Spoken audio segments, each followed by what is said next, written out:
Hello साथीहरु नमस्ते। आज पनि सदा चाहिँ मैले नर्मल फोटोलाई कसरी कलर ग्रेडिङ गर्ने भनेर अर्को भिडियो लिएर आएको छु। भिडियो अन्तिमसम्म हेर्नु होला है। सबैभन्दा पहिले आफ्नो मोबाइलमा प्ले स्टोरबाट लाइटरूम डाउनलोड गर्नुपर्ने हुन्छ। अब लाइटरूमलाई ओपन गर्नु होला। त्यसपछि यस्तो इन्टरफेस आउँछ। यहाँ प्लस आइकनमा गएर फोटो चुज गर्नुपर्ने हुन्छ।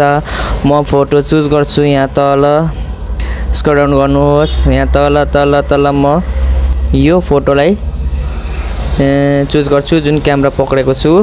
यस्तो खालको इन्टरफेस खुल्छ। त्यसपछि अल फोटोजमा क्लिक गर्नुहोस्। त्यसपछि स्क्रल डाउन गर्नुहोस्। तल मेरो जुन सेकेन्ड नम्बरमा छ फोटो यसले म चुज गर्छु। अब यहाँ लाइटरूममा आइसकेको छ।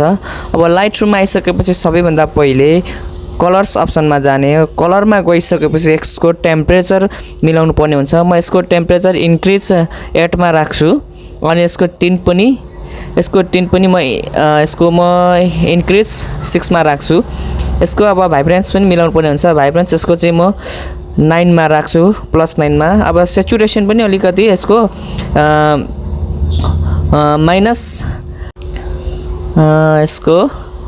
-20 मा राख्छु। अब कलर मिक्समा जानुपर्छ। अब यहाँ रेडको ह्यूमा म यसको पुरै यसको म पुरै डिक्रिज -42 राख्छु। अब सेचुरेसन यसको पुरै डिक्रिज -100 मा राख्छु अनि यसको लुमिनेन्स पनि डिक्रिज 48 मा राख्छु। अब ओरेन्ज कलरमा जाउँ। यसको डिक्रिज -46 मा राख्नुपर्छ। यसको सेचुरेसन पनि 28 मा राख्नुपर्छ। यसको लुमिनेन्सको कुरा आयो। लुमिनेन्स पनि -3 मा राखौँ।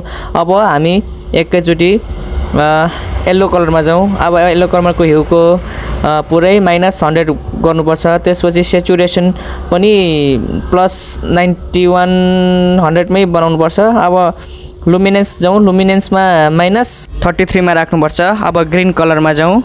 ग्रीन कलरमा आइसकेपछि यसको ह्यू यसमा चुज गर्नुपर्ने हुन्छ। कता राख्दाखेरि बेस्ट हुन्छ भनेर कलर चुज गर्नुपर्ने हुन्छ। यसको +10 मा राख्नुपर्छ। अब यसको सेचुरेसन +17 मा। अब यसको लुमिनेन्स डिक्रिज -23 मा राख्नुपर्छ। अब अर्को कलर अप्सन यसको ह्यू इन्क्रिज 24 मा। यसको सेचुरेसन भनेको कतिमा राख्दा ठिक हुन्छ भने यसको -100 मा। अब यसको लुमिनेन्स पनि हेर्नुपर्छ कतिमा राख्दा राम्रो फोटो क्ल्यारिटी आउँछ फोटोको हैन।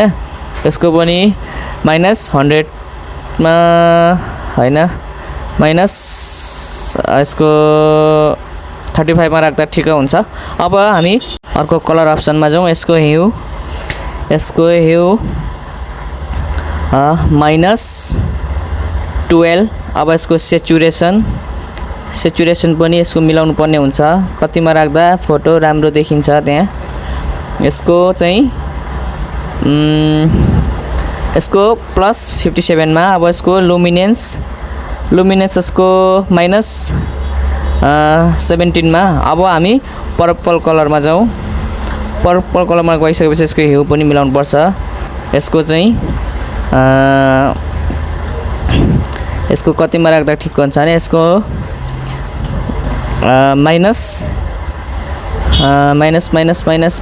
कतिमा 64 मा बेस्ट भयो। अब यसको सेचुरेसन यसको +8 मा। अब यसको लुमिनेन्स यसको डिक्रिज -23 मा। अब हामी पिङ्क कलरमा जाउँ। पिङ्क कलरको ह्यू यसको चाहिँ यहाँ हेर्नुपर्ने हुन्छ फोटोमा पनि। यसको 20 मा राखौँ, +20 मा। अब यसको सेचुरेसन +42 मा। अब यसको लुमिनेन्स +40 मा। अब हामी डन गरौँ। अब हामी कलर ग्रेडिङमा जाउँ। कलर ग्रेडिङमा गइसकेपछि अब यहाँ पनि चुज गर्नुपर्ने हुन्छ। अब यहाँनिर अब स्याडोज छ। यसमा पनि कलर मिलाउनु पर्ने हुन्छ। यसको ह्यू इन्क्रिज कतिमा राख्दा ठिक्क हुन्छ। पछाडि फोटो पनि हेर्नुपर्छ र ब्याकग्राउन्डको कलर पनि हेर्नुपर्ने हुन्छ कतिमा राख्दा ठिक्क हुन्छ भनेर। यसमा अझै अलिकति ठिक्क भएन। अब यसको अझै मिलाउनु पर्ने हुन्छ। यसको कतिमा राख्दा बेस्ट हुन्छ भने यसको 264 मा। अब यसको सेचुरेसन पनि इन्क्रिज यसको 58 मा ठिक्क हुन्छ। अब यसको लुमिनेन्स पनि इन्क्रिज हेर्नुपर्ने हुन्छ यसको 16 मा। अब यसको ब्लेन्डिङ चाहिँ यसको इन्क्रिज 74 मा। अब यसको ब्यालेन्स भनेको 43 मा। अब हामी एकचोटि यहाँ गोलो घेरामा गएर यसको कलर मिलाउनु पर्छ। यसमा पनि हेर्नुपर्छ है कुनमा राख्दाखेरि अलि राम्रो आउँछ। अब त्यसपछि फेरि अर्को अप्सनमा जानुपर्छ। अब यसको अर्को अप्सनमा गएर यसको पनि हेर्नुपर्छ मिडटोन्सको र ह्यू सबै मिलाउनु पर्ने हुन्छ। अब फेरि हामी डन गरौँ। अब यहाँ अर्को अप्सनमा जानुपर्ने हुन्छ। यहाँ अर्को अप्सन यहाँनिर तल छ यसमा गइसकेपछि यसको टेक्सचर क्ल्यारिटी सबै हेर्नुपर्ने हुन्छ। यसको टेक्सचर पनि इन्क्रिज 20 मा राख्नुपर्छ। अब यसको क्ल्यारिटी यसको +17 मा। अब यसको डेहाज पनि इन्क्रिज 25 मा। अब यसको भिग्नेट चाहिँ यसको माइनस गर्नुपर्ने हुन्छ। यसमा चाहिँ माइनस यसमा कतिमा राख्दा -53 मा। अब यसको मिड पोइन्ट पनि अलिकति यसको थोरै -47 मा राख्नुपर्ने हुन्छ। र यसको फेदर पनि मिलाउनु पर्ने हुन्छ। यसको फेदर चाहिँ यसको कतिमा राख्दा ठिक भयो भने 61 मा राख्दा ठिक भयो +61 मा। अब यसको हाइलाइट्स पनि अलिकति बढाउनु पर्छ। अब फेरि हामी क्रेनको पनि थोरै बढाउँ। अब राउन्डनेस पनि थोरै बढाउनु पर्छ। अब हामी फेरि अर्को अप्सनमा जाउँ। यो अप्सनमा गएपछि यहाँबाट शार्पनिङ पनि अलिकति बढाउनु पर्छ र यसको नोइज रिडक्सन पनि बढाउनु पर्छ। यसको 14 मा राख्दा ठिक्क हुन्छ। अब कलर नोइज रिडक्सन छ यसको पनि इन्क्रिज यसको 15 मा 16 मा समथिङ 16 मै राख्दा राम्रो देखियो। अब हामी तल जाउँ। स्मुथनेस पनि थोरै मिलाउनु पर्ने हुन्छ।